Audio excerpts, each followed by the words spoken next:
নমস্কার। গল্পসঙ্গীর গল্পের আসরে আপনাদের স্বাগত।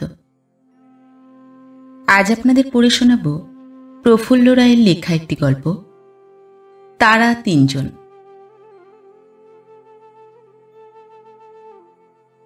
ট্রেন ছাড়তে মিনিট 2 যখন বাকি, সেই সময় স্ত্রীকে নিয়ে অনুপম তাদের রিজার্ভ করা কুপেতে এসে ঢুকল। তাদের পেছনে একটা কুলির মাথা এবং হাতে প্রচুর লাগেজ, ঢাউস, দুটো সুটকেস, বাস্কেট, ওয়াটার বটল, হোলডল, এমনই নানা লটবহর। অনুপম এবং তার স্ত্রী জয়া প্রচুর ঘামছিল। মে মাসের প্রচণ্ড গরমে এই সন্ধেবেলাতে তাদের মনে হচ্ছিল সারা শরীর জ্বলে যাচ্ছে। তাছাড়া স্টেশনে পৌঁছবার আগে প্রায় ঘণ্টাখানেক মারাত্মক টেনশনে কেটেছে, কেননা হাওড়া ব্রিজে আজ এমনই জ্যাম যে শেষ পর্যন্ত ট্রেনটা ধরা যাবে কিনা সে ব্যাপারে দারুণ অস্বস্তিতে ছিল অনুপমেরা। অল্প স্বল্প লাগেজ থাকলে ট্যাক্সি ছেড়ে দিয়ে হেঁটেই তারা স্টেশনে চলে আসত, কিন্তু এত সুটকেস বয়ে আনা অসম্ভব। টেনশনে আর গরমে যখন তারা ট্যাক্সির ভেতর প্রায় সেদ্ধ হচ্ছে, হঠাৎ জট ছেড়ে গিয়ে গাড়ি টাড়ি চলতে শুরু করেছিল। জ্যাম না থাকলে অনেক আগেই তারা স্টেশনে এসে ধীরে সুস্থে ট্রেনে উঠতে পারত। কুলি মালপত্র নামিয়ে তাড়া লাগায়, জলদি পয়সা দিজিয়ে, আভি ট্রেন খুল দেঙ্গে। পকেট থেকে ব্যাগ বার করে দ্রুত ভাড়া মিটিয়ে দিল অনুপম। কুলিটা নেমে যাবার প্রায় সঙ্গে সঙ্গেই ট্রেন ছেড়ে দেয়। বিশাল এক সরীসৃপ ধীরে ধীরে প্ল্যাটফর্ম পেছনে ফেলে এগিয়ে যেতে থাকে। ফার্স্ট ক্লাস কম্পার্টমেন্টের এই কুপেতে সব শুদ্ধ 4টে সিট। একদিকে দুজনের বসার ব্যবস্থা, মুখোমুখি অন্য দুজনে। রাতে শোয়ার জন্য ওপরে বাঙ্ক আছে, একজনকে ওপরে শুতে হবে, একজনকে নিচে। উল্টো দিকে সিটে যারা থাকবে তাদের শোয়ার জন্য একই রকম অ্যারেঞ্জমেন্ট। অনুপম খুবই ব্যস্ত বাকিস। হোলডল খুলে গদি মোড়া আরামদায়ক সিটের উপর নকশা করা চাদর বিছিয়ে প্রথমে স্ত্রীকে বসায়, তারপর সুটকেস বাস্কেট সিটের তলায় গোছগাছ করে রেখে ওয়াটার বটলটা হ্যাঙ্গারে ঝুলিয়ে বসে পড়ে। একটা সিগারেট ধরিয়ে বলে, আর একটু দেরি হলে ট্রেনটা ডেফিনেটলি মিস করতাম। জয়া মাথাটা একদিকে হেলিয়ে বলে, কলকাতায় আজকাল চলাফেরা করা ইম্পসিবল। কোথাও যদি 4টায় অ্যাপয়েন্টমেন্ট করা থাকে 12টায় বেরোতে হবে। তবুও ইউ আর নট শিওর ঠিক 4টেতেই পৌঁছতে পারবে কিনা। সকাল থেকে শুধু জ্যাম জ্যাম আর জ্যাম, সিম্পলি ডিসগাস্টিং। যা বলেছ, ট্রেনটা আজ মিস করলে কি খারাপ যে লাগতো। কতদিন ধরে আশা করে আছি বোম্বে, পুনে আর গোয়াটা ঘুরে আসব। অনুপম একটা মাল্টি ন্যাশনাল কোম্পানির মাঝারি মাপের এক্সিকিউটিভ। বছরে একবার করে সস্ত্রীক বেড়াবার জন্য ট্রাভেল অ্যালাউন্স পায় সে। অনুপমের বয়স 33-34, ঝকঝকে চেহারা, কথাবার্তায় তুখোড়। সে একজন পাশ কোর্সের বিয়ে, তাও একবারে পাশ করতে পারেনি। বার 2 থেকে কোনো রকমে টাইট হয়ে উতরে গেছে। তার যা কোয়ালিফিকেশন, তাতে ওই ধরনের একটা দামি চাকরি পাওয়া অভাবনীয়। সম্ভব হয়েছে জয়ার বাবার কারণে। তিনি একজন নামকরা রাজনৈতিক নেতা। তাকে খুশি রাখতে পারলে ইন্ডাস্ট্রিয়ালিস্ট আর বিজনেসম্যানদের অনেক দিক থেকেই প্রচুর লাভ এবং সুবিধা। জয়ার বয়স 28-29। দুর্দান্ত সুন্দরী নয়, কিন্তু চেহারাটি চটকদার। আরামে এবং সুখে থাকার কারণে তার সর্বাঙ্গে আলাদা একটা পালিশ রয়েছে যা চোখকে টানে। ওদের একটি ছেলে, সোনা, বছর 5 বয়স। কোথাও বেড়াতে টেড়াতে গেলে তাকে নিজের মায়ের কাছে রেখে আসে জয়া। মুখ থেকে আস্তে আস্তে সিগারেটের ধোঁয়া ছেড়ে অনুপম বলে, যাক, ট্রেনটা যে ধরতে পারা গেছে তাই যথেষ্ট। কি টেনশনটাই না গেল। তার মুখ চোখ দেখে বোঝা যাচ্ছে মানসিক চাপটা কেটে যাওয়ায় বেশ আরামই বোধ করছে।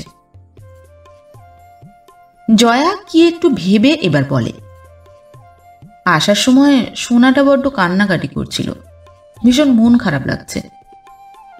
হ্যাঁ, নেক্সট ইয়ার থেকে ওকে সঙ্গে নিয়েই বেরোবো। আর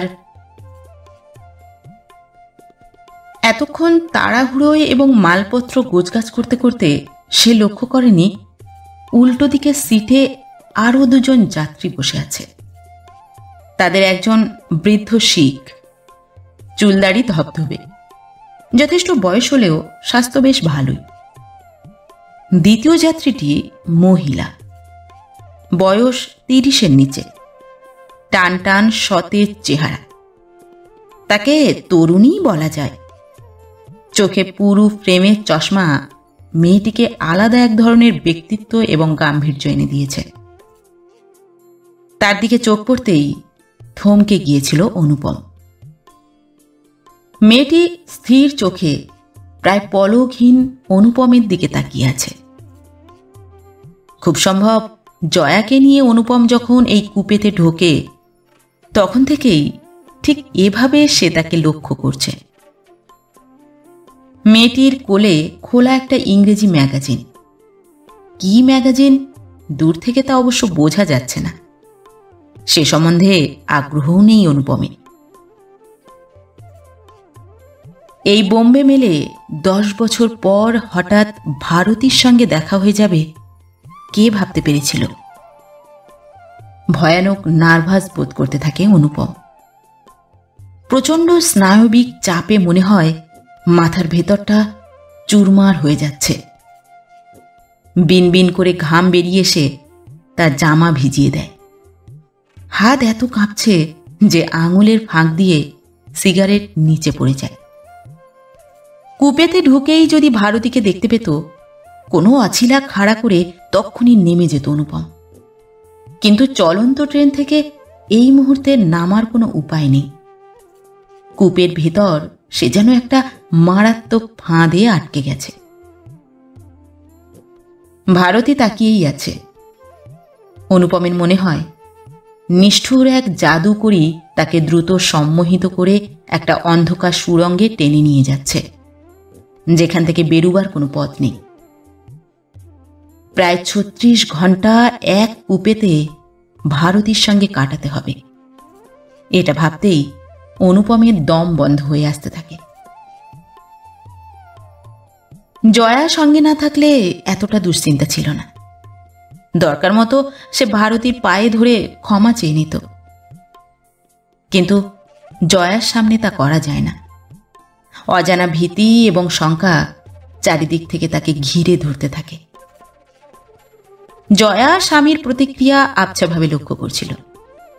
সে বলে, কি হলো, চুপ করে গেলে যে? চমকে উঠে কিছু বলতে যাচ্ছিল অনুপম। তার আগে আচমকা ওধার থেকে ভারতী বলে, আমাকে চিনতে পারছো অনুপম? তার কণ্ঠস্বর ঈষৎ ভারী এবং ব্যক্তিত্ব সম্পন্ন। হৃৎপিণ্ডের ধকধকানি হঠাৎ কয়েক গুণ বেড়ে যায় অনুপমের। নির্জীব গলায় বলে, না মানে আমি ঠিক। কথা শেষ না করে সে থেমে যায়। চিনতে পারছো না, এই তো?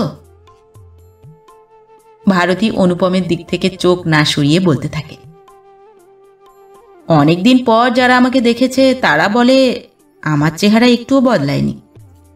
বছরখানেক আগে শুধু চশমা নিতে হয়েছে, তবু তুমি আমাকে চিনতে পারলে না। স্ট্রেঞ্জ, তোমার স্মৃতিশক্তি এত দুর্বল হয়ে গেছে। অনুপমের ভয়টা অনেকখানি বেড়ে যায়। কিছু বলতে চেষ্টা করে সে, গলায় স্বর ফোটে না। ভারতী এবার বলে, চিনতে যখন এত অসুবিধে, পরিচয়টা দিতেই হচ্ছে। আমি কিশোরপুরের ভারতী, আশা করি এবার চিনতে পারবে। তার বলার ভঙ্গিতে চাপা বিদ্রুপ মেশানো। অনুপম ভাবে হয় তাকে স্বীকার করে নিতে হবে, নইলে প্রবলভাবে অস্বীকার করতে হবে। মাঝামাঝি কিছু নেই। সে যদি মিনমিনে গলায় জানায় চেনে না, তাহলে জয়া সন্দেহ করবে। আর অস্বীকার করলেই যে পার পেয়ে যাবে তেমন সম্ভাবনাও নেই। ভারতী তাকে কি সহজে ছেড়ে দেবে? অনুপম মনস্থির করে ফেলে, একরকম মরিয়া হয়েই বলে, আরে তুমি, অনেক বছর পর দেখা তো, তাই। ভারতী অদ্ভুত হেসে বলে, শেষ পর্যন্ত যে চিনতে পারলে তাতে খুশি হলাম। জয়ের দিকে আঙুল বাড়িয়ে বলে, তোমার স্ত্রী নিশ্চয়ই? অনুপম টের পায় কপালের দুপাশের রগ দুটো সমানে দপদপ করছে। কণ্ঠনালীতে শক্ত লোহার বলের মতো কিছু আটকে আছে। বহু কষ্টে সেটাকে সরিয়ে আবছা একটা স্বর বার করে আনে, হ্যাঁ। আমাদের পরিচয় করিয়ে দেবে না? সামনের দিকে অল্প একটু ঝুঁকে জিজ্ঞেস করে ভারতী। অনুপম বলে, এ হলো জয়া। জয়াকে বলে, আর এ ভারতী, আমাদের কিশোরপুরের মেয়ে। ভারতী বলে, ব্যাস এটুকুই? আমরা তোমাদের পাড়ায় থাকতাম, ছেলেবেলা থেকে একসঙ্গে বড় হয়ে উঠেছি, এক কলেজে পড়েছি, এসব বলো। নইলে অত শর্ট ইন্ট্রোডাকশনে বুঝবে কি করে যে তোমার সঙ্গে আমার সম্পর্কটা কেমন ছিল? নতুন করে আবার ঘামতে শুরু করে অনুপম। সে কিছু বলার আগেই ভারতী এবার জয়াকে বলে, যদি তুমি করে বলি আপত্তি নেই তো? জয়া স্মার্ট শহুরে মেয়ে, তাছাড়া তার বাবা একজন বিখ্যাত রাজনৈতিক নেতা।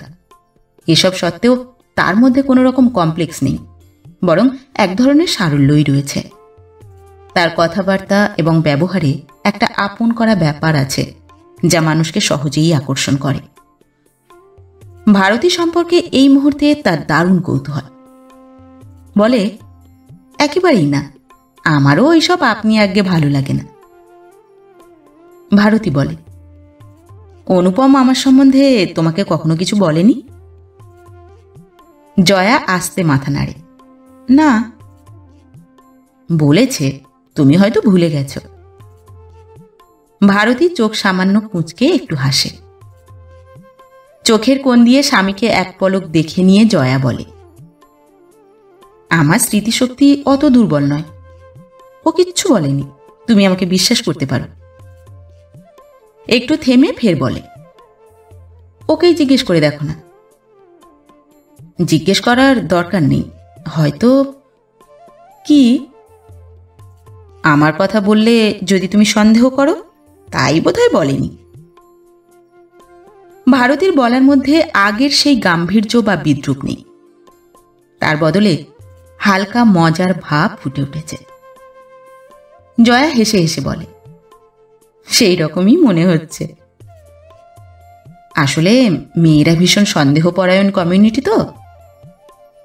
এ কথাটা পুরোপুরি মানছি না ভারতী। ওয়ার্ল্ডে পুরুষদের এত সব কুকীর্তির নমুনা রয়েছে যে তাদের সন্দেহ না করে উপায় কি? 1.5 ফুট দূরত্বে বসে এসব কথা শুনতে শুনতে আড়ষ্ট হয়ে যাচ্ছিল অনুপম। ভারতী হঠাৎ বলে ওঠে, আশা করি তুমি একজন একনিষ্ঠ স্বামী পেয়েছ। কথাটা মজা হিসেবে ধরে নিয়ে মাথা সামান্য হেলিয়ে অনুপমের দিকে তাকায় জয়া। বলে, কি গো, ভারতী কি বলছে শুনেছ? অনুপম উত্তর দেয় না, তার মুখে ফ্যাকাশে একটু হাসি ফোটে শুধু। জয়া ফের বলে, তুমি একনিষ্ঠ হাজব্যান্ড তো? ভারতীকে ভালো করে জানিয়ে দাও। অনুপমের তুখোড় স্বভাব এবং আত্মবিশ্বাস ভারতীকে দেখার পর থেকে দ্রুত চুরমার হয়ে যাচ্ছে। কিন্তু এভাবে চুপচাপ বসে থাকলে জয়ার প্রতিক্রিয়া কি হবে সেটা ভেবে দাঁতে দাঁত চেপে নিজেকে স্বাভাবিক করে তুলতে চেষ্টা করে সে। অনুপম বুঝতে পারে জয়াকে মাঝখানে রেখে ভারতী তাকে শেষ করে দিতে চাইছে। এই অদৃশ্য যুদ্ধটা তাকে জিততেই হবে। সেজন্য ধৈর্য এবং সূক্ষ্ম রণকৌশল দরকার, নইলে তার ভবিষ্যৎ একেবারে শেষ হয়ে যাবে।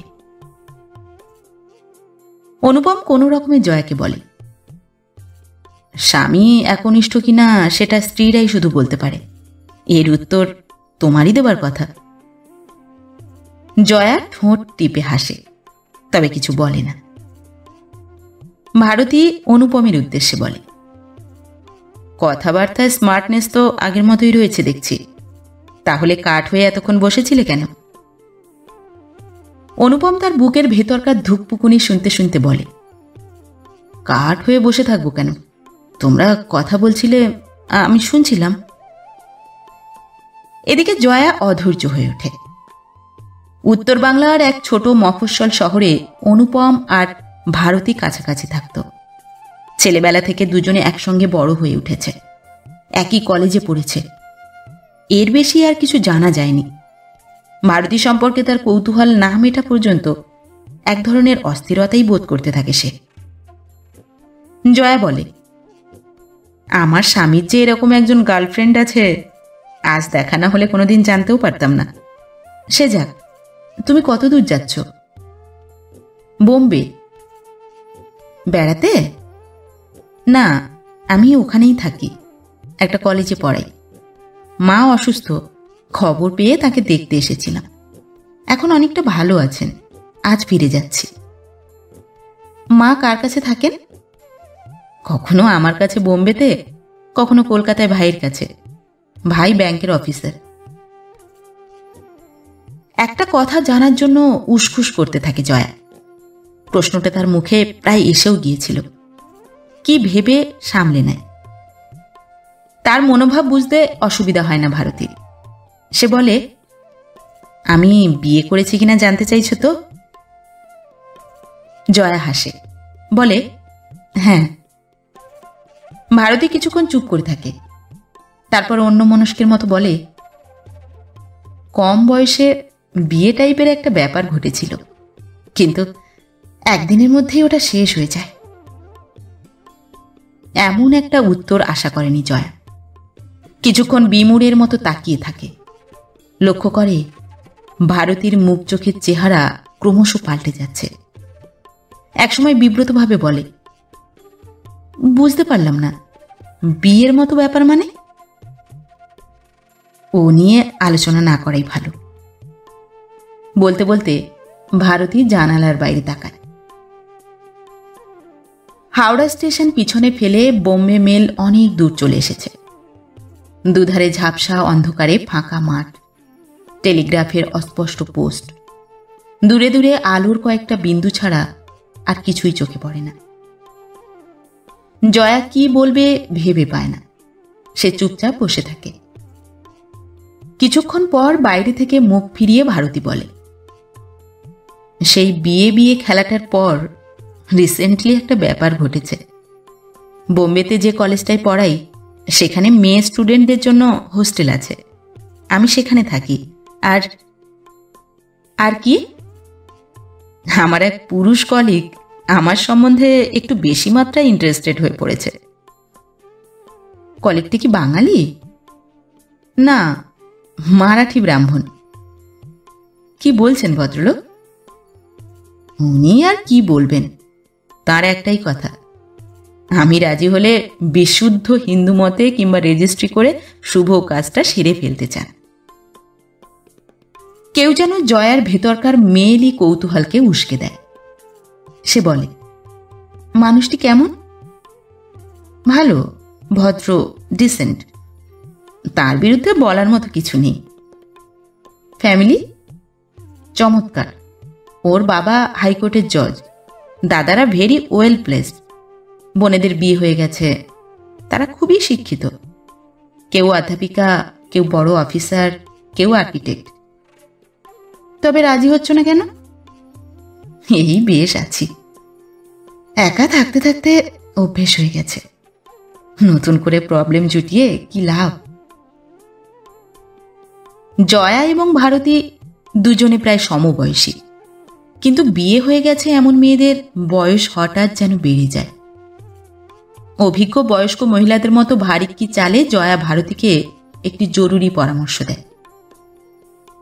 সারা জীবন একা একা কাটানো যায় না, অন্তত শেষ বয়সের জন্য একজন কম্পেনিয়ন দরকার। যেরকম অন্তরঙ্গ ভঙ্গিতে দুজনে কথা বলছে, কে বলবে বোম্বে মেলের এই কূপেতে আজই তাদের প্রথম দেখা, এবং 1 ঘন্টা আগেও তারা কেউ কাউকে চিনত না। ভারতী হেসে হেসে বলে, thanks for your valuable advice, কিন্তু বিয়ে সম্পর্কে আমার ভীষণ ভয়। কেন? জয়া বেশ অবাকই হয়ে যায়। ওই যে কম বয়সে একটা বিয়ে ব্যাপারের কথা বলেছি না, তারপর থেকেই এ সম্পর্কে আমার ইন্টারেস্ট নেই। কতদিন বাঁচবো বলো? 60 কি 70 বছর, একটা তো লাইফ, ঠিক কেটে যাবে। বিয়ে ব্যাপারটা কি বলো না, শুনতে ইচ্ছে করছে। অনুপম মাঝখানে স্বাভাবিক হতে চেষ্টা করেছিল। জয়ার প্রশ্নটা শোনার সঙ্গে সঙ্গে আবার আগের সেই ভয়টা ফিরে এসে তার স্নায়ুর উপর চাকচাক বরফের মতো চেপে বসে। এই মুহূর্তে সে যেন কিছুই শুনতে বা দেখতে পাচ্ছে না, শুধু টের পাচ্ছে এক অনিবার্য নিয়তি এক টানে তাকে আজ বোম্বে মেলের এই কূপেতে টেনে নিয়ে এসেছে। হাওড়া ব্রিজের জ্যামটা আর কিছুক্ষণ থাকলে সে বেঁচে যেত। একটা প্রবল বিস্ফোরণের অপেক্ষায় সে শ্বাসযুদ্ধের মতো বসে থাকে। অনুপমের স্বভাবটাই এরকম যে পিছন ফিরে তাকাতে চায় না, কিন্তু এখন অদৃশ্য শক্তিমান কেউ ধাক্কা দিতে দিতে তাকে কয়েক বছর আগে উত্তর বাংলার সেই শহরটিতে টেনে নিয়ে যায়। কিশোরপুর ছোট শহর, খুবই শান্ত এবং নিরিবিলি। দেশভাগের পর সব জায়গায় যখন পপুলেশন এক্সপ্লোশন বা জনবিস্ফোরণ ঘটেছে, তখনও ওখানে মানুষজন তেমন একটা বাড়েনি। 1050 বাসিন্দা, কয়েকটা পিচের রাস্তা, অগন্তি খোয়া ঢালা গলি, একটা কলেজ, একটা মেয়েদের আর একটা ছেলেদের হাই স্কুল, 8-10টা প্রাইমারি স্কুল, ব্যায়ামাগার, নাটকের স্টেজ, ছোটখাটো একটা মিউনিসিপ্যালিটি, হাসপাতাল ইত্যাদি নিয়ে কিশোরপুর টাউন। অবশ্য সেই সঙ্গে থানা এবং আদালতও রয়েছে। অনুপমের বাবা রাজমোহন ছিলেন কিশোরপুর থানার ওসি। ছোট জায়গায় থানার বড়বাবুদের প্রচণ্ড দাপট থাকে, রাজমোহনেরও ছিল। ওরা থাকতেন থানার কম্পাউন্ডে, বেশ বড় একতলা লাল রঙের একটা বাড়িতে। ওটাই তার সরকারি কোয়ার্টার। রাজমোহনের 3 ছেলে 1 মেয়ে, সবার ছোট অনুপম। 18 বছর আগে অনুপমের বয়স তখন 14 কি 15। সে হাই স্কুলে পড়ত। তার বড়দা কলেজের 3rd ইয়ারে আর ছোটদা ক্লাস 10-এ। দিদি পড়ত 2nd ইয়ারে। লেখাপড়ায় অন্য ভাই বোনেরা মাঝারি ধরনের, চোখ ধাঁধানো রেজাল্ট করতে না পারলেও পাসটা ঠিক করে যেত। কিন্তু অনুপম একেবারে উল্টো, পড়াশোনায় মোটেও মন ছিল না। ফি বছর হেডমাস্টারকে ধরাধরি করে রাজমোহন তার প্রমোশনের ব্যবস্থা করতেন। ফুটবল, সাঁতার, ক্লাব, নাটক এইসব দিকেই ছিল তার প্রচণ্ড ঝোঁক। 18 বছর আগের সেই সময়টায় ভারতীয় সাবকন্টিনেন্ট ইতিহাসের এক নতুন বাঁকে এসে দাঁড়িয়েছিল। 47-এ দেশভাগের পর থেকেই পূর্ব পাকিস্তানে গোলমাল। 71-এ ওপার বাংলার মানুষ স্বাধীনতার জন্য মরণপণ লড়াই শুরু করে দেয় পশ্চিম পাকিস্তানি হানাদার সেনাবাহিনীর সঙ্গে। এই যুদ্ধটি না বাঁধলে ভারতীর সঙ্গে অনুপমের দেখা কোনোদিনই হতো না। সেই সময় যে 1 কোটি শরণার্থী সীমান্ত পেরিয়ে পশ্চিম বাংলায় চলে আসে, তাদের মধ্যে ভারতীরাও ছিল। তার বাবা হরনাথ ফরিদপুরের এক আদালতে মুহুরিগিরি করতেন। এপারে এসে এখানে ওখানে ঘুরতে ঘুরতে শেষ পর্যন্ত ওরা এসে ঠেকেছিলেন কিশোরপুরে। একটা কাজের আশায় একে তাকে ধরে যখন কিছুই হচ্ছিল না, তখন রাজমোহন এখানকার কোর্টে এক পয়সারওয়ালা মোক্তারের কাছে মুহুরির কাজ জুটিয়ে দেন। তখন ভারতীর বয়স 10 আর তার ভাই মানসের 8। এই কাজটা হরনাথকে বাঁচিয়ে দেয়, নইলে ছেলে মেয়ে নিয়ে তাকে না খেয়ে মরতে হতো। এজন্য রাজমোহনের কাছে সপরিবারে তাদের কৃতজ্ঞতার শেষ নেই। প্রায়ই ছেলে মেয়ে এবং স্ত্রীকে সঙ্গে করে রাজমোহনের কাছে আসতেন হরনাথ। নিয়মিত যাওয়া আসার কারণে ভারতীকে অনেকবার দেখেছে অনুপম, কিন্তু পূর্ব পাকিস্তান থেকে আসা মেয়েটির দিকে ভালো করে তখন তাকাতও না সে। এদিকে কাজ পাওয়ার পর কিশোরপুর থানার কাছাকাছি একটা ছোট টিনের বাড়ি ভাড়া নিয়েছিলেন হরনাথ। ছেলে মেয়েকে ওখানকার স্কুলে ভর্তি করে দিয়েছিলেন। ভারতী এবং মানস লেখাপড়ায় দারুণ ভালো। মানস ছেলেবেলা থেকেই মুখ চোরা, লাজুক, কিন্তু ভারতী খুব স্মার্ট। কম বয়স থেকে তার মধ্যে এতটুকু আড়ষ্টতা নেই। তাছাড়া আবৃত্তি, অভিনয় এবং গানেও চৌকস। এসব কেউ তাকে শেখায়নি, নিজে নিজেই শিখেছে। কিশোরপুর ছোট জায়গা। ৩-৪ বছরের ভেতরেই ভারতীর সুনাম ছড়িয়ে পড়তে শুরু করেছিল। পূর্ব বাংলার গেঁয়ো ভাবটা তার মধ্যে আর ছিল না। শহর মেজে ঘষে তাকে ঝকঝকে করে দিচ্ছিল। এদিকে স্বাভাবিক নিয়মেই যৌবনে পৌঁছে গিয়েছিল অনুপম। তাকে দেখতে ভালো, কথাবার্তা চমৎকার। বার 2 ফেল করার পর হায়ার সেকেন্ডারি গণ্ডি কোনো রকমে পেরিয়ে তখন সে কলেজে ভর্তি হয়েছে। খেলাধুলো, নাটক ইত্যাদি ব্যাপারগুলো তো ছিলই, এবার তার নজর এসে পড়েছিল মেয়েদের দিকে। মিষ্টি মিষ্টি কথা বলে মুগ্ধ করার দুর্দান্ত ক্ষমতা ছিল অনুপমের। ম্যাজিশিয়ানের মতো মেয়েদের সে টানতে পারত, আর মেয়েরা প্রায় আচ্ছন্নের মতো তার দিকে ছুটে যেত। কিশোরপুর এত ছোট শহর যে এখানে কোনো বড় মাপের ঘটনা ঘটে না। ম্যাড়মেড়ে একঘেয়ে জীবন ধিমে চালে বয়ে যায়। কিন্তু অনুপমের সঙ্গে নানা মেয়েকে জড়িয়ে প্রচুর কানাঘুষো শুরু হয়ে গিয়েছিল, সেই সঙ্গে দুর্নামও। ঠিক এই সময় ভারতী অনুপমের 20 বছরের টকবগে হৃৎপিণ্ডে হঠাৎ যেন ঝড় বইয়ে দেয়। ভারতীকে এতকাল অন্যমনস্কের মতো দেখে এসেছে সে। তার দিকে ভালো করে তাকাবার মতো যেন কিছুই খুঁজে পায়নি। কিন্তু পূর্ব পাকিস্তানের সেই গেঁয়ো মেয়েটা কখন যে তার অজান্তে এক অলৌকিক পরী হয়ে উঠেছে অনুপম লক্ষ্য করেনি। এটা আবিষ্কার করার সঙ্গে সঙ্গে তার মনে হয়েছিল ভারতী ছাড়া পৃথিবীতে কাম্য বস্তু আর কিছু নেই। এত বছর তারা পাশাপাশি আছে, অথচ কোনোদিন অনুপম ভারতীদের বাড়ি যায়নি। তখন থেকে সকালে বিকেলে যখন তখন যেতে শুরু করল। ভারতী সেবার স্কুল ফাইনাল দেবে। অনুপম সম্পর্কে অনেক গুঞ্জন, অজস্র দুর্নাম কানে এসেছে ভারতীর, কিন্তু তার মধ্যে এমন একটা ম্যাজিক ছিল যাতে প্রায় ভেসেই গিয়েছিল ভারতী। মা বাবার দিক থেকেও দুজনের মেলামেশায় কিছু প্রশ্রয় ছিল, কিংবা যে রাজমোহন কাজ জুটিয়ে দিয়ে তাদের প্রাণ বাঁচিয়েছেন তাঁর ছেলেকে বাধা দেবার শক্তি ছিল না হরনাথের। এরপর ঘোরের ভেতর 2-2.5টা বছর কেটে গেছে। ততদিনে হায়ার সেকেন্ডারি পাশ করে কলেজে ভর্তি হয়েছে ভারতী। বিএ ফার্স্ট ইয়ার, ইংরেজিতে অনার্স ছিল তার। আর পাশ কোর্সে বার 2 ফেল করে কলেজেই থেকে গেছে অনুপম। অনুপম কলেজে ক্লাস তেমন করতো না, কিন্তু ওই ব্যাপারটায় একেবারেই ফাঁকি ছিল না ভারতীর। ক্লাসটা সে নিয়মিত করত, বাড়িতে পড়াশোনা। বাকি সময়টা উদ্ভ্রান্তের মতো অনুপমের সঙ্গে ঘুরে বেড়াত। কখনো চলে যেত কাছাকাছি নদীর ধারে, কখনো 10 মাইল দূরে শিলিগুড়ি টাউনে সিনেমা দেখতে। কিশোরপুর তো কলকাতা নয় যে কেউ কারুর খবর রাখবে না। এখানে 50,000 মানুষের 1 লাখ চোখ সর্বক্ষণ অনুপম আর ভারতীর দিকে তাকিয়ে আছে। চায়ের দোকানে, রাস্তার মোড়ে, নানা বাড়ির বৈঠকখানায় রোয়াকে এই নিয়ে মুখরোচক গুলতানি।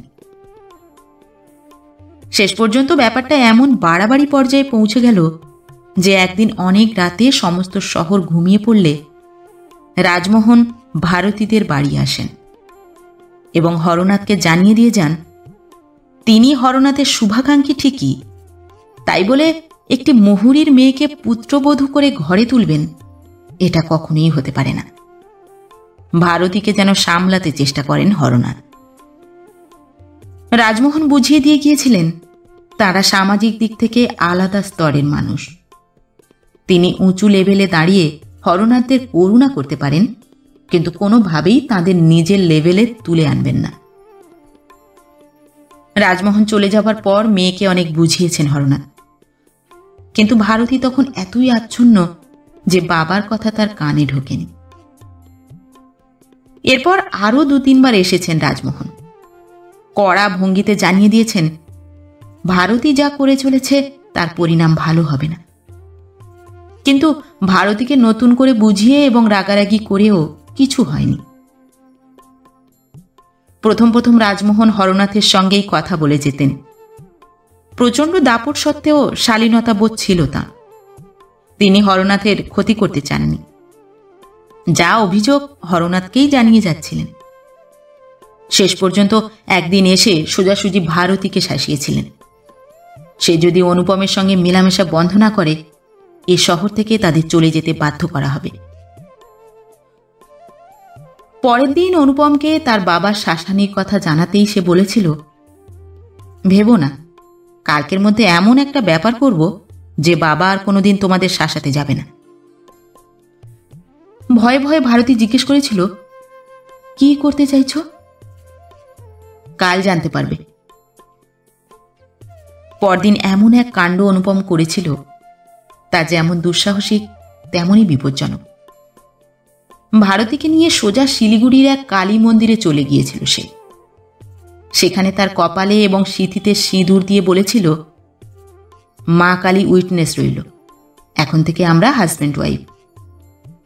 আজ সারাদিন তুমি আর আমি যেখানে ইচ্ছা ঘুরে যা ইচ্ছা করে রাতটা একটা হোটেলে কাটিয়ে কাল মা বাবার কাছে গিয়ে বলবো আমরা বিয়ে করেছি। সমস্ত ব্যাপারটার মধ্যে এমন ঝুঁকি, অনিশ্চয়তা আর উদ্বেগ জড়িয়েছিল যে একেবারে দিশেহারা হয়ে পড়েছে ভারতী। তবু এর মধ্যে তীব্র নেশার মতো কিছু একটা ছিল। ভারতীর মনে হয়েছে অনুপমের কথা মতো একটা রাত হোটেলে কাটিয়ে পরদিন কিশোরপুরে ফিরে গেলে রাজমোহন এ বিয়ে নিশ্চয়ই মেনে নেবেন, কোনোভাবেই তাকে অস্বীকার করতে পারবেন না। সারাটা দিন ঘোরের ভেতর প্রায় উড়েই বেরিয়েছে ভারতী আর অনুপম।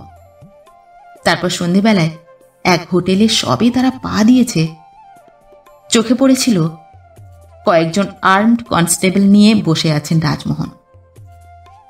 দুজনকে জিপে তুলে নিয়ে সেই রাত্রিরেই কিশোরপুর ফিরে এসেছিলেন তিনি। রাস্তায় ভুরু কুঁচকে ভয়ঙ্কর চোখে ভারতীর পা থেকে মাথা পর্যন্ত এক পলক দেখে নিয়েছিলেন রাজমোহন। দেখতে দেখতে তাঁর চোয়াল পাথরের মতো শক্ত হয়ে উঠেছিল। দাঁতে দাঁত চেপে কর্কশ গলায় বলেছিলেন, কপালে সিঁদুর চড়িয়েছ দেখছি, বিয়েটা করেই ফেললে, কিন্তু ওই সিঁদুরটা যে তুলে ফেলতে হবে। ভারতী উত্তর দেয়নি। প্রচণ্ড ভয়ে মুখ নিচু করে সে তখন কাঁপছিল। মিনমিনে গলায় অনুপম বলেছে, কিন্তু বাবা। গলার শির ছিঁড়ে চিৎকার করে উঠেছিলেন রাজমোহন, শাট আপ রাস্কেল। অনুপম একেবারে চুপ করে গিয়েছিল। সারাটা রাস্তায় আর একটাও কথা বলেনি। কিশোরপুরে ফিরে অনুপমকে তাদের কোয়ার্টারে নামিয়ে ভারতীকে সঙ্গে করে সোজা তাদের বাড়ি গিয়েছিলেন রাজমোহন। ভারতীর বাবা হরনাথের সঙ্গে রাজমোহনের কি কথা হয়েছিল অনুপম জানে না, তবে আন্দাজ করতে পেরেছিল। দিন 5 বাদে মধ্যরাতে কিশোরপুর যখন গাঢ় ঘুমে অসাড়, সেই সময় সবার অজান্তে লরিতে মালপত্র চাপিয়ে নিঃশব্দে এ শহর ছেড়ে চলে গিয়েছিল ভারতীরা। এই 5 দিন ভারতীকে বাড়ি থেকে বেরুতে দেওয়া হয়নি। সে যাতে অনুপমের সঙ্গে যোগাযোগ করতে না পারে সেজন্য তাদের বাড়ির সামনে রাস্তায় 2টো আর্মড গার্ড পোস্ট করে দিয়েছিলেন রাজমোহন। 24 ঘন্টা পালা করে তারা পাহারা দিয়ে গেছে। অনুপমও ভারতীর সঙ্গে দেখা করেনি। যেমনই হোক, একটা বিয়ে তাদের হয়েছিল। শিলিগুড়ির হোটেলে গিয়ে যার সঙ্গে ফুলসজ্জা করতে চেয়েছিল তাকে যে সামাজিক মর্যাদা দেওয়া প্রয়োজন এটা একবারও সে ভেবে দেখেনি।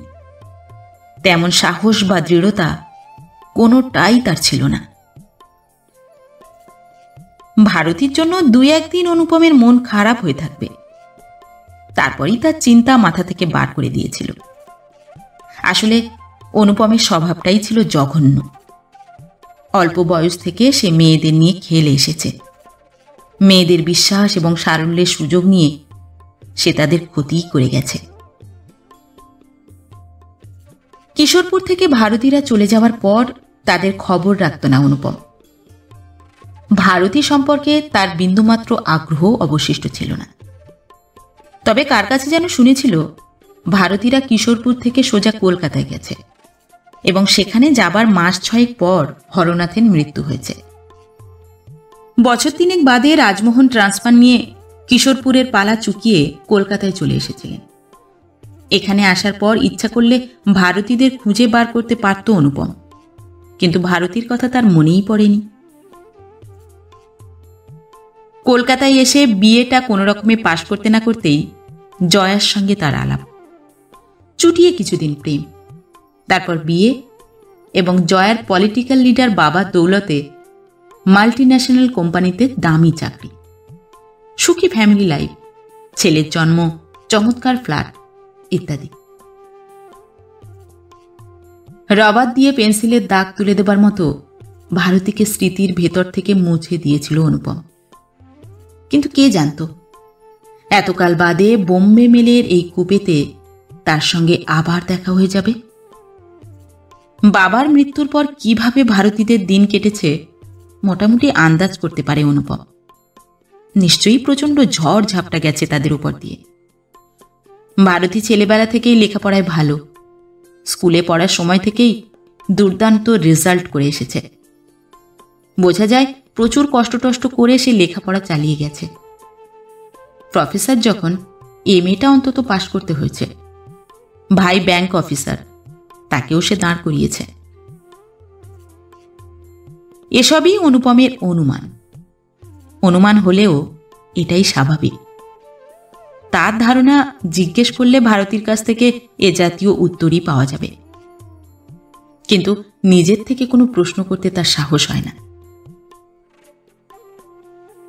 হাওড়া ছাড়ার পর ঘন্টা 2 কেটে গেছে। মাঝখানে ট্রেন একটা স্টেশনে থেমেছিল, তারপর আবার ঊর্ধ্বশ্বাসে দৌড় লাগিয়েছে। কূপের জানালা খোলা রয়েছে, হু হু করে আরামদায়ক ঠান্ডা হাওয়া ঢুকছে ভেতরে। বাইরে আকাশের মাঝখানে গোল চাঁদটা যেন বিশাল রূপোর থালা, দুধের মতো ধবধবে জ্যোৎস্নায় চরাচর ভেসে যাচ্ছে। বয়স্ক শিখ সহযাত্রীটি রাতের খাওয়া চুকিয়ে ওপরের বাঙ্কে বিছানা পেতে শুয়ে পড়েছেন, কিন্তু নিচে ভারতী আর জয়া সমানে কথা বলে যাচ্ছে। পরস্পরের সম্পর্কে দুজনেরই তীব্র কৌতূহল। বাল্য বান্ধবীর সঙ্গে স্বামীর সম্পর্ক কতটা গভীর ছিল সেটা যেন বুঝে নিতে চায় জয়া। আর অনুপমের মতো মানুষের সঙ্গে দাম্পত্য জীবন কিভাবে কাটাচ্ছে সেটাই হয়তো জানতে চাইছে ভারতী। জয়া বলছে, বিয়ের মতো ব্যাপারটা কিন্তু এখনো বলনি। ভারতী বলে, কি হবে সেসব শুনে? ধরো সিম্পল কিউরিওসিটি। চোখের কোণ দিয়ে অনুপমকে লক্ষ্য করে ভারতী। অনুপম একেবারে কাঠের মূর্তি হয়ে গেছে। করুণাই হয় ভারতীর। এতদিন বাদে ফুটন্ত রাগ, ক্ষোভ এবং প্রতিহিংসার ইচ্ছা অনেকখানি জুড়িয়ে এসেছে। ঘৃণা বা বিদ্বেষের তেমন কিছুই আর অবশিষ্ট নেই। নিরাসক্ত ভঙ্গিতে সে বলে, খুবই মামুলি ঘটনা। তুমি নিশ্চয়ই জানো আমাদের সোসাইটিতে পাজি, বদ, ডিপচের অভাব নেই। এদের অনেকেই মেয়েদের সরলতার সুযোগ নিয়ে কোনো মন্দিরে টন্দিরে তাদের নিয়ে গিয়ে গলায় মালা, কপালে সিঁদুর দিয়ে বলে, এই আমাদের বিয়ে হলো। তারপর একদিন চরম বিশ্বাসঘাতকতাটি করে বসে। ধরে নাও সেই রকমই একটা ইনসিডেন্ট আমার জীবনেও ঘটেছিল।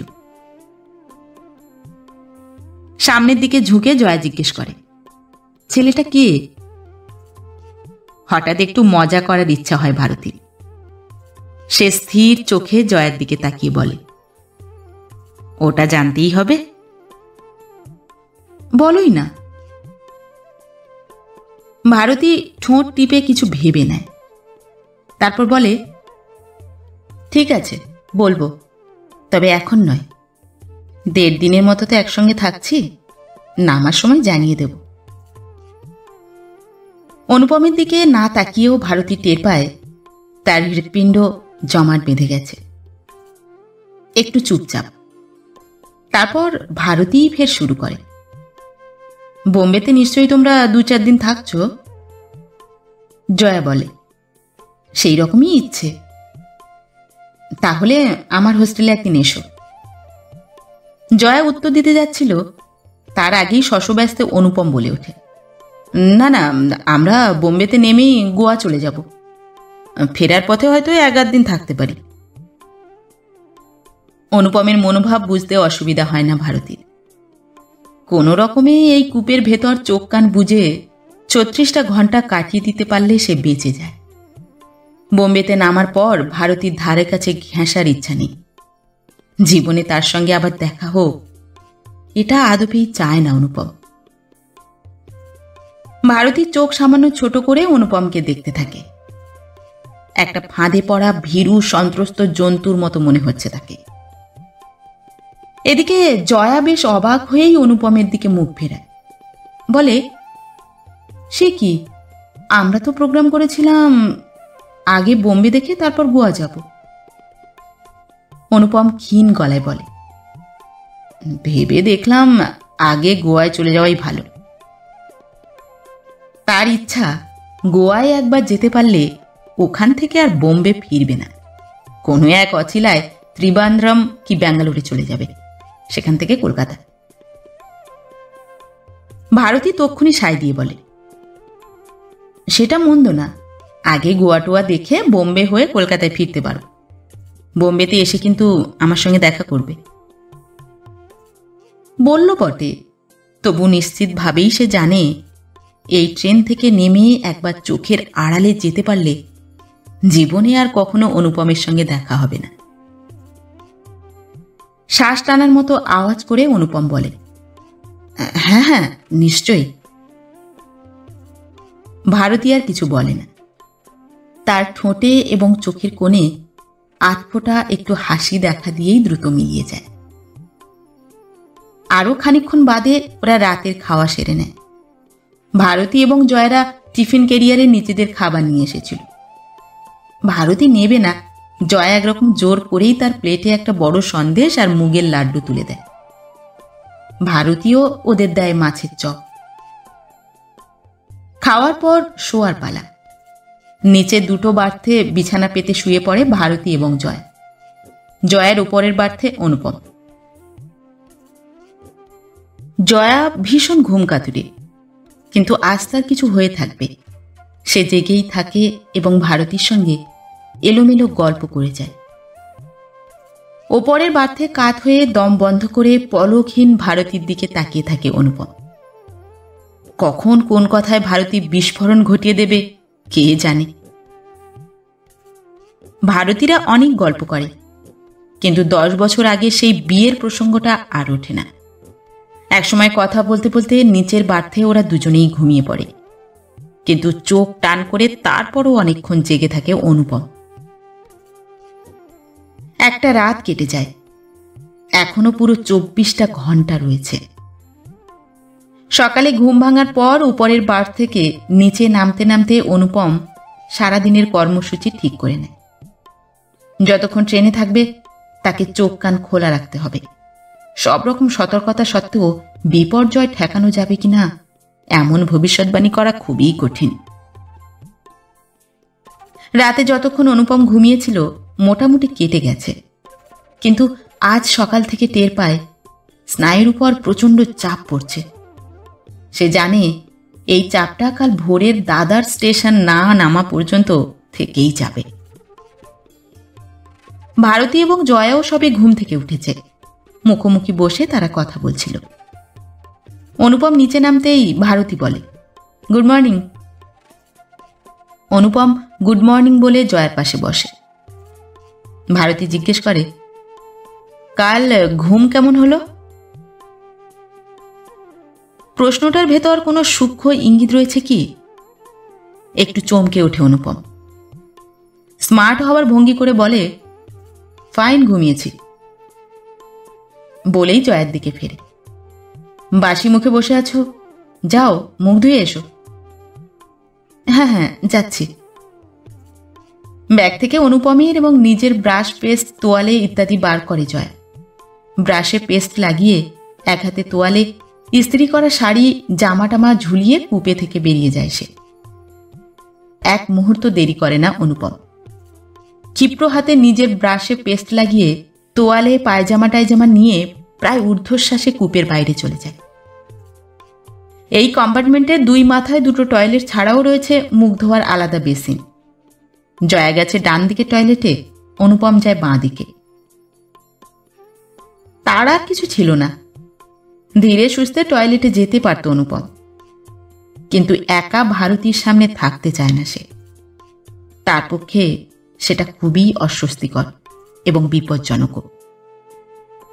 আবার জয়া একা একা ভারতীর সঙ্গে কথা বলুক, সেটাও কম মারাত্মক নয়। তখন ভারতী তাকে সেই বিয়ের ব্যাপারটা জানিয়ে দিতে পারে, ফলে তাদের সুখী বিবাহিত জীবন, উজ্জ্বল ভবিষ্যৎ সব ধ্বংস হয়ে যাবে। জয়ার বাবা একটা ফোন করে দিলে তাদের মাল্টিন্যাশনাল কোম্পানি তাকে সোজা দরজা দেখিয়ে দেবে। অবশ্য অনুপম সামনে থাকলেই যে ভারতী বিয়ের কথা বলবে না এমন কোনো নিশ্চয়তা নেই।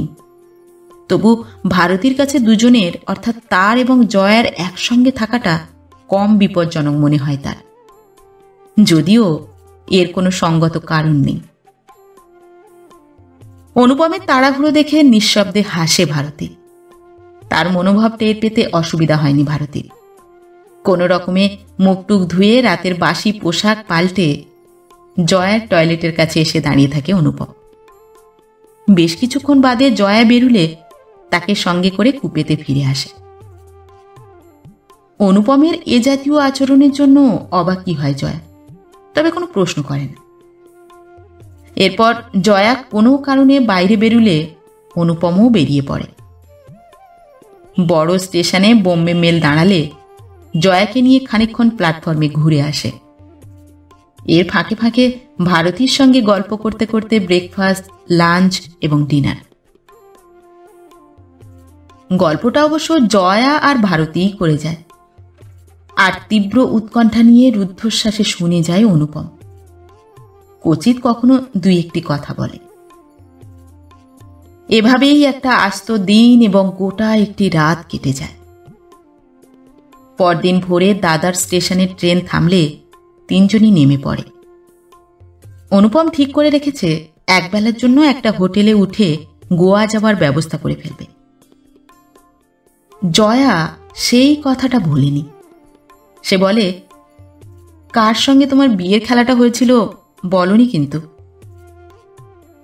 দ্রুত কিছু ভেবে নেয় ভারতী, তারপর ধীরে ধীরে বলে, তোমরা তো গোয়া থেকে ফিরে আমার ওখানে আসছই, তখন শুনো। বলে চোখের কোণ দিয়ে অনুপমকে লক্ষ্য করতে থাকে।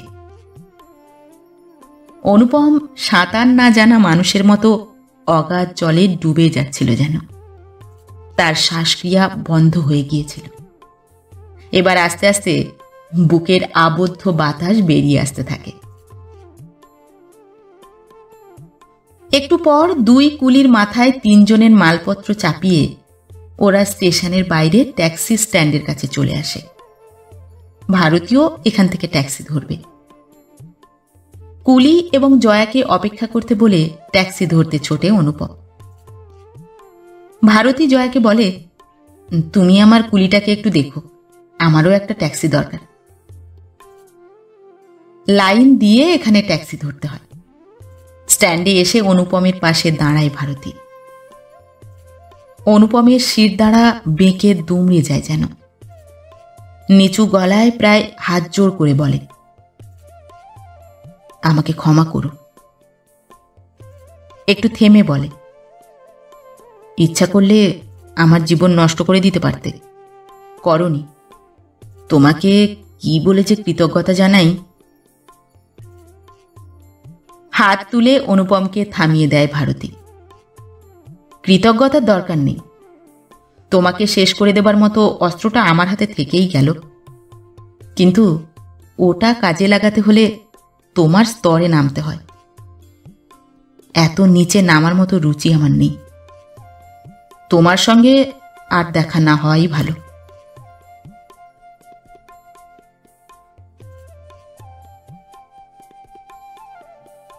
নমস্কার। পরবর্তী গল্প নিয়ে খুব শিগগির ফিরে আসছি। ততক্ষণ সবাই ভালো থাকবেন, সুস্থ থাকবেন। গল্প পাঠ কেমন লাগলো অবশ্যই কমেন্ট করে জানাবেন, এবং ভিন্ন ভিন্ন স্বাদের অডিও স্টোরি শোনার জন্য অবশ্যই চ্যানেলটি সাবস্ক্রাইব করবেন। ধন্যবাদ।